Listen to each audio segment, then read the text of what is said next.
دعا ہے کہ اللہ تعالیٰ ہمیں رزق حلال عطا فرمائے اور اس کو دین کے لیے خرچ کرنے کی توفیق عطا فرمائے، اور ہماری آخرت کو اللہ سنوار دے اور ہم سے راضی ہو جائے۔ وآخر دعوانا ان الحمد للہ رب العالمین۔ کچھ حضرات بیت کے لیے تشریف لائے ہیں تو توبہ کے کلمات پڑھے جائیں گے۔ یہ کلمات سچے دل کے ساتھ پیچھے پیچھے پڑھتے جائیے۔ پڑھیے بسم اللہ الرحمن الرحیم، لا الہ الا اللہ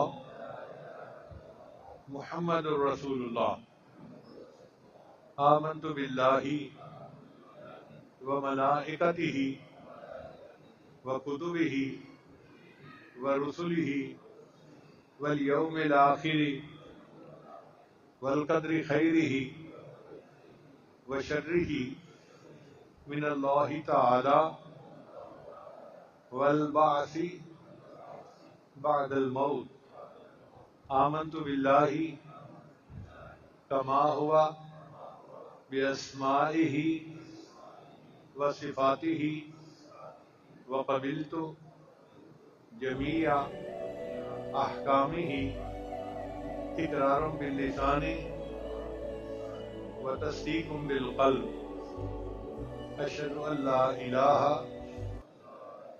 الا اللہ واشہد ان محمدا عبدہ ورسولہ، استغفر اللہ ربی من کل ذنب واتوب الیہ برحمتک یا ارحم الراحمین۔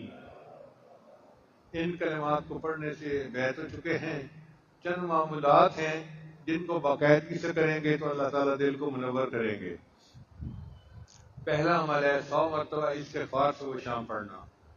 دوسرا عمل ہے 100 مرتبہ درود شریف صبح و شام پڑھنا۔ تیسرا عمل ہے قرآن مجید کی تلاوت روزانہ کرنا۔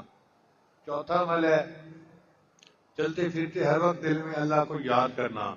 اور پانچواں عمل ہے مراقبہ کرنا۔ مراقبہ تمام معمولات کا لب لباب اور نچوڑ ہے۔ طریقہ بہت آسان ہے۔ جب نماز پڑھ کے فارغ ہوں تو تھوڑی دیر کے لیے اللہ سے لو لگا کے بیٹھیں کہ اللہ کی رحمت آ رہی ہے، دل میں سما رہی ہے، دل کی ظلمت اور سیاہی دور ہو رہی ہے، اور میرا دل اللہ اللہ اللہ کہہ رہا ہے۔ انشاءاللہ 15-20 منٹ صبح شام مراقبہ کریں گے، دل میں اللہ کی محبت بڑھے گی اور آپ اس کی لذت کو خود محسوس کریں گے۔ دعا ہے اللہ سب کو اپنے مقبول بندوں اور بندیوں میں شامل فرمائے۔